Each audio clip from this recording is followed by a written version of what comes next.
গর্তে লুকিয়েছিল তারা আজকে বহাল তবিয়তে প্রকাশ্যে এলাকায় ঘুরে বেড়াচ্ছে এবং জনগণকে হুমকি দিচ্ছে। এই যে তারা জনগণকে হুমকি দেওয়ার সাহস হিম্মত পাচ্ছে, এই সাহস এবং হিম্মত পাওয়ার পিছনে এই সরকারই দায়ী। কারণ এই সরকার উদার, অনেক দরদি, আর এতটাই দরদ আওয়ামী লীগের প্রতি তাদের এতটাই মায়া, এতটাই প্রেম, আওয়ামী লীগের গুন্ডাদের সন্ত্রাসীদের গ্রেফতার করতে তাদের কষ্ট লাগে, মায়া লাগে, দুঃখ লাগে।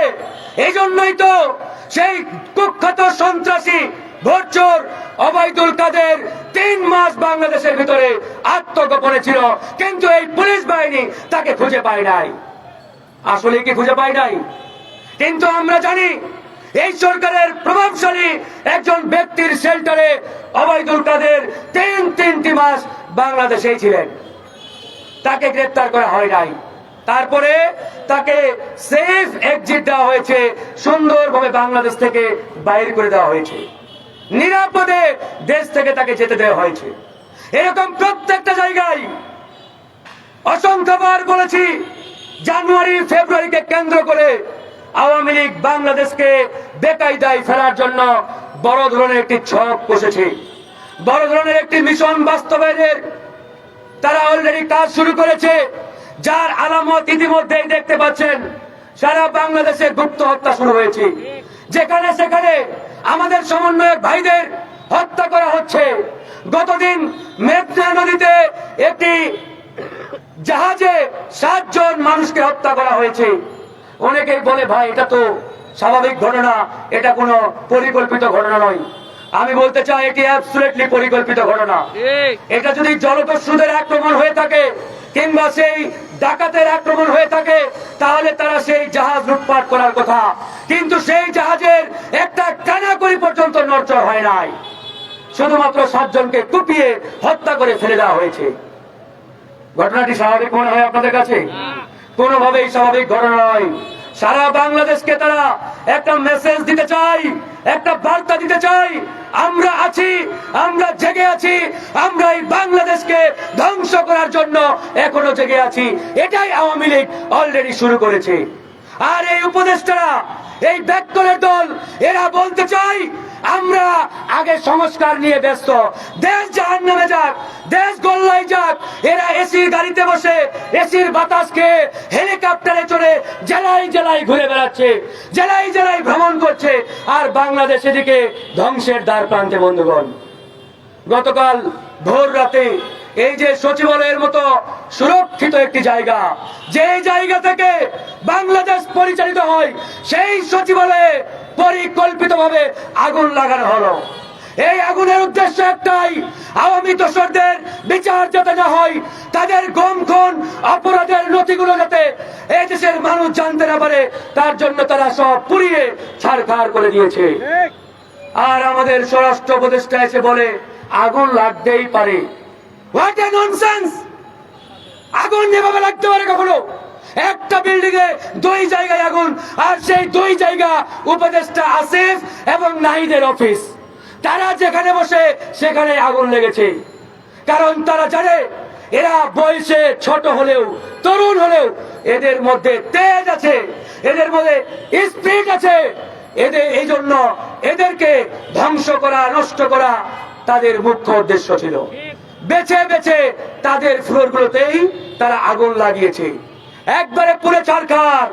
আমরা বলেছি এই আগুন এই উপদেষ্টা পরিষদের প্রাপ্য ছিল, তারা তাদের প্রাপ্য এখন পাওয়া শুরু করেছে।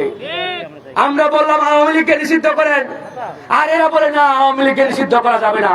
কেন? এই আওয়ামী লীগ তোমাদের বাপ লাগে নাকি তোমাদের চাচা, যে আওয়ামী লীগকে নিষিদ্ধ করতে তোমাদের এত কষ্ট হয়?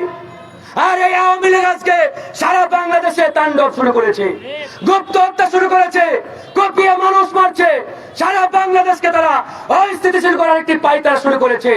আর এরা আওয়ামী লীগের প্রতি উদারতা দেখায়, নমনীয়তা দেখায়। আমরা এটা সহ্য করব না বন্ধুগণ।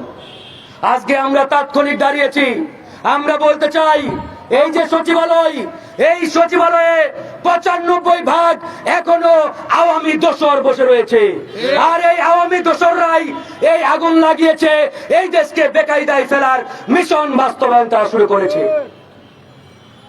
উপদেষ্টারা জানে না, নাকে তেল দিয়ে ঘুমাই আর সকালে ঘুম থেকে উঠে বিদেশি নাস্তা খুঁজে, বিদেশি খাবার খুঁজে। এই হচ্ছে উপদেষ্টা পরিষদের কর্মকাণ্ড। আমরা চেয়েছিলাম আগে সংস্কার করুক, দেশকে একটা সুন্দর জায়গায় নিয়ে যাক, কিন্তু এই উপদেষ্টা পরিষদ এই মাজা ভাঙ্গা মেরুদণ্ডহীন উপদেষ্টাদের দিয়ে সেটা বোধহয় আর বাস্তবায়ন সম্ভব নয়। সম্ভব নয় বন্ধুগণ। আমরা অনেক ধৈর্য ধরেছি, অনেক দেখেছি, 4 মাস অপেক্ষা করলাম। এই 4 মাসে আওয়ামী লীগের 2 ভাগ খুনিকেও গ্রেপ্তার করতে পারে নাই।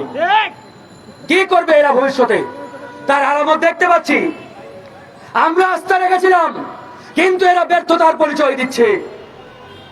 সেই জায়গা থেকে আমরা এখন সিদ্ধান্ত নিয়েছি, এই মাজা ভাঙ্গা মেরুদণ্ডহীন উপদেষ্টাদের অনতি বিলম্বে বহিষ্কার না করলে কিংবা তারা নিজেরাই পদত্যাগ না করলে আমাদের আন্দোলনটা এখন এই উপদেষ্টা তথা এই আওয়ামী উপদেষ্টাদের বিরুদ্ধেই হবে। আগামীতে এদের বিরুদ্ধে লড়াইটা শুরু করব আমরা। কিন্তু আমরা চেয়েছিলাম আগে সুন্দরভাবে সংস্কার করে একটি সুন্দর নির্বাচনের দিকে তারা এগিয়ে যাবে, কিন্তু বাস্তবিক অর্থে তারা উল্টো দিকে হাঁটছে, পিছন দিক দিয়ে হাঁটছে। আওয়ামী লীগের প্রতি তাদের উদারতা, মায়া, এই সংবিধান, রাষ্ট্রপতি, এগুলো নিয়ে তাদের খুব একটা মাথা ব্যথা নেই। তাদের শুধু একটাই চিন্তা কিভাবে তারা আওয়ামী দোসরদের পুনর্বাসন করবে, আওয়ামী আমলাদের প্রমোশন দিয়ে বড় বড় চেয়ারে বসাবে। এরা ভাবে আওয়ামী দোসরদের প্রমোশন দিয়ে বড় বড় চেয়ার দিলে এরা এসে আমাদের চুমু দিবে, আমাদের স্যালুট দিবে, সালাম জানাবে। এই ব্যাককলের দল জানে না আওয়ামী লীগ এবং আওয়ামী লীগের দোসররা এক একটা কালসাপ, এই কালসাপকে দুধ কলা দিয়ে কখনো বসে আনা যায় না। এই কালসাপকে যতই দুধ কলা খাওয়ান, এরা আপনাকে ছবল মারবে। অলরেডি ছবল মারা শুরু হয়েছে। আজকে সচিবালয়ে আগুন দিয়েছে। আমার আশঙ্কা হয় কালকে এরা প্রধান উপদেষ্টার সেই অফিসে আগুন দেয় কিনা।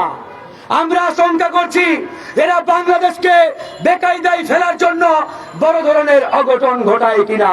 তাই বন্ধুগণ, আমরা এই সরকারকে এখনো কিছুটা সময় দিয়ে বলতে চাই, আপনারা অনতি বিলম্বে এই সচিবালয় থেকে আওয়ামী সচিব, সেই রয়ের এজেন্ট যারা আছে, সেই গুন্ডা বাহিনীর সদস্য, রয়ের দালাল, ভারতীয় এজেন্ডা প্রাপ্ত সচিবদের বহিষ্কার না করলে আমাদের আন্দোলন আগামীতে সচিবালয় ঘেরাও এবং প্রধান উপদেষ্টার বাসভবন ঘেরাও হবে ইনশাআল্লাহ।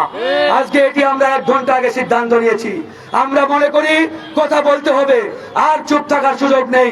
আমরা যত চুপ থাকবো তত এই আওয়ামী খুনিরা, সন্ত্রাসীরা এই দেশকে বেকায়দায় ফেলার জন্য সারা বাংলাদেশে তাণ্ডব চালাবে। আমরা সেই সুযোগ আর দিতে চাই না। তাই আজকে তাৎক্ষণিক এই বিক্ষোভের আয়োজন করেছি বন্ধুগণ।